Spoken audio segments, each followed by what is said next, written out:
Dando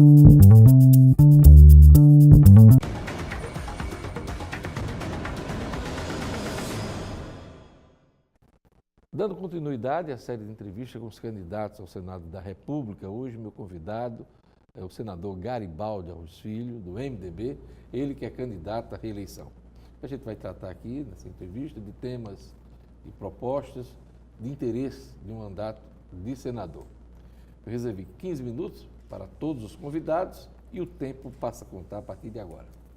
Boa tarde, Garibaldi. Boa tarde, Jorge. Prazer estar aqui. Vamos começar pela reforma da Previdência. É um tema caro ao senhor, porque o senhor foi ministro da Previdência, acompanhou esse assunto de perto, tem profundo conhecimento dessa questão. E o presidente Temer anda prometendo aí, nesse finalzinho de mandato dele, que resta, ressuscitar o assunto que ele não conseguiu votar. A matéria. Mas como é que o senhor encara esse tema? Isso vai ficar mesmo para a próxima legislatura?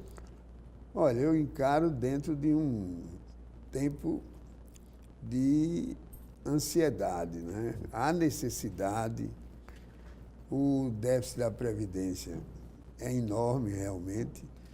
Agora, nós não podemos também ter a pressa de julgar que esse projeto, por exemplo, atende a todas as expectativas, porque a Previdência nossa ela é contributiva.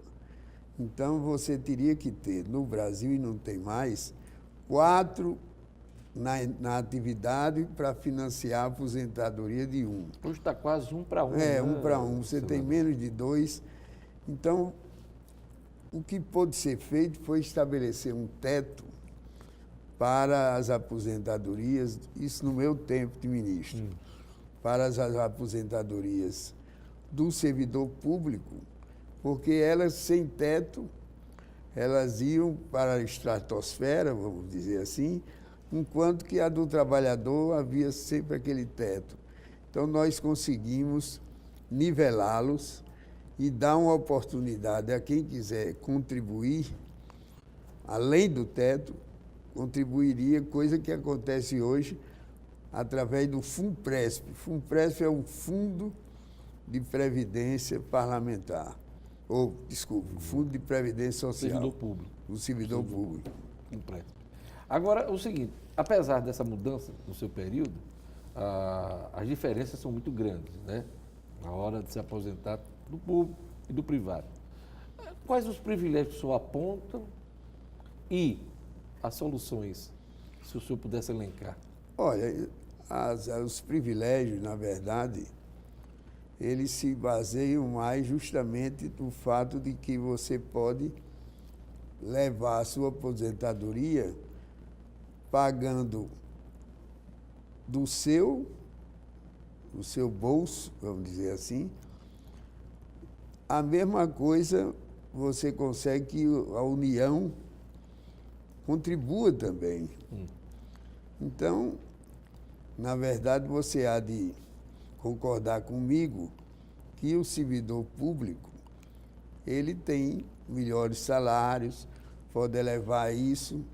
Isso já foi pior no tempo que tinha uma paridade absoluta. Quer dizer, a pessoa se aposentava com os vencimentos da atividade. Hoje isso já mudou. A realidade hoje já tende a um figurino mais realista, realmente... Tá, mas aí o que é que o senhor aponta? Se pudesse apontar 3 medidas necessárias numa reforma para tentar avançar nesse tema e tentar tapar um pouco o rombo que muita gente diz que não existe. Isso é que é... Há essa discussão aí de setores da sociedade, principalmente sindicatos que fazem esse acompanhamento. Há uma discussão maniqueísta. Muita gente diz que não existe e outros dizem que existe. Sim ou não, não se trata disso. Na verdade, existe.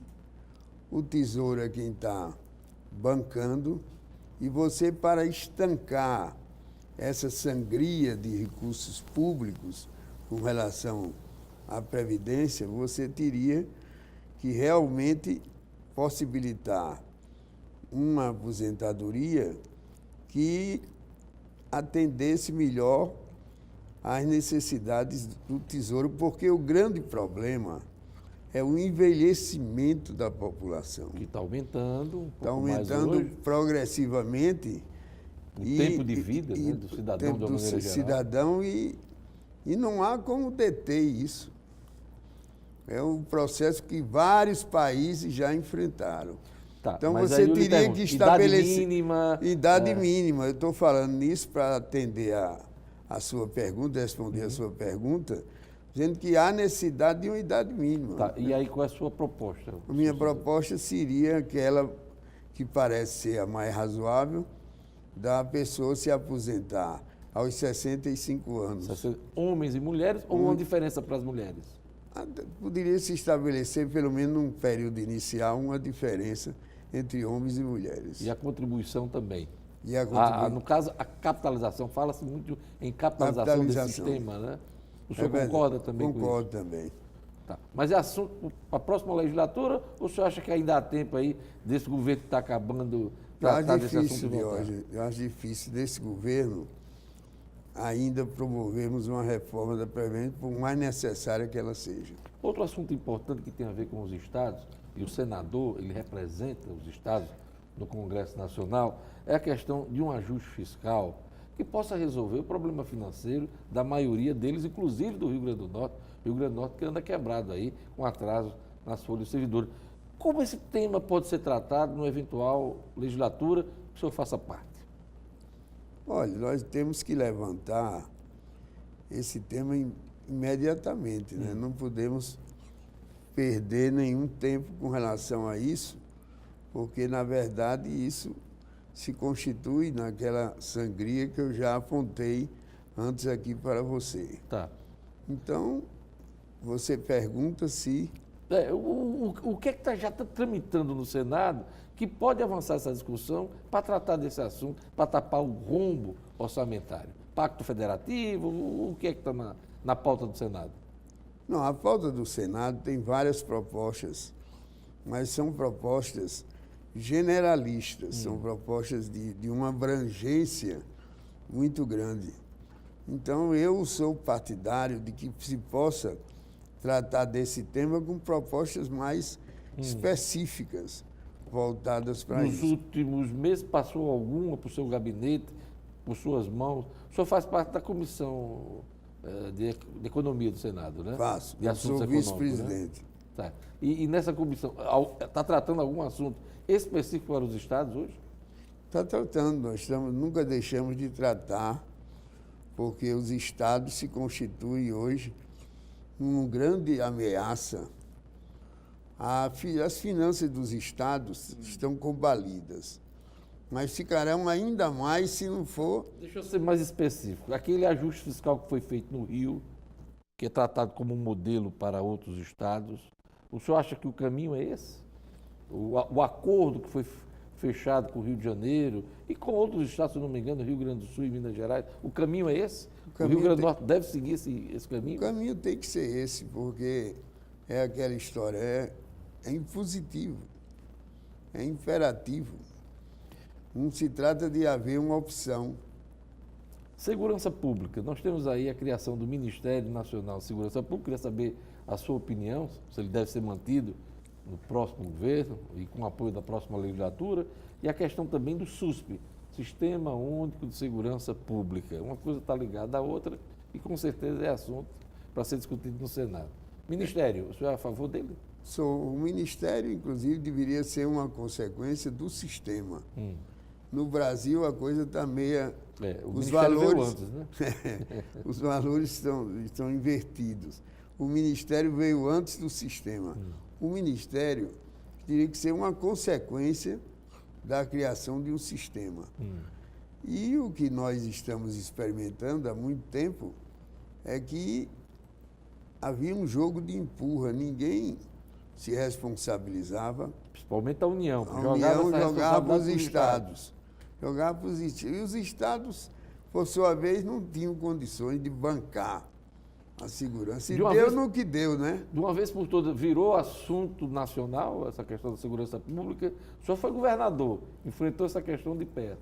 De uma vez por todas, esse assunto Está na esfera federal? Virou assunto prioritário, federal, e a cobrança vai ser muito maior depois da eleição, depois da posse desses novos senadores, que se constituem 2/3 da casa.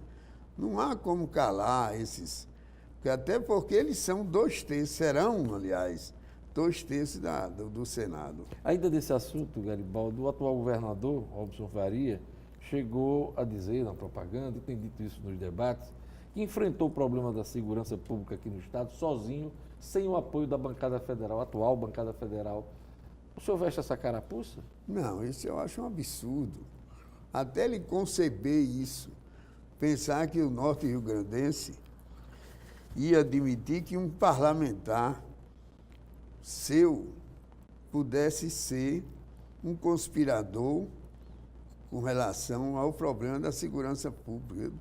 Eu não vejo como governador querer convencer ninguém com relação a isso, porque qualquer cidadão, não precisa nem ser parlamentar, consultado sobre a prioridade da segurança, daria prioridade. Eu acho que ele está zombando da inteligência alheia. E nessa discussão que lhe cabe, o que é que o senhor fez ao longo desses últimos 4 anos que o senhor poderia listar aqui, elencar? Objetivamente, faltou isso. Faltou realmente um melhor entrosamento. Uma coordenação. Uma coordenação, mas sempre quando fomos convocados pelo governador, nós estivemos presentes. Mas quem falhou nisso? Porque tem um coordenador da bancada federal para tratar dos assuntos do orçamento e tem esse papel de articular todo mundo.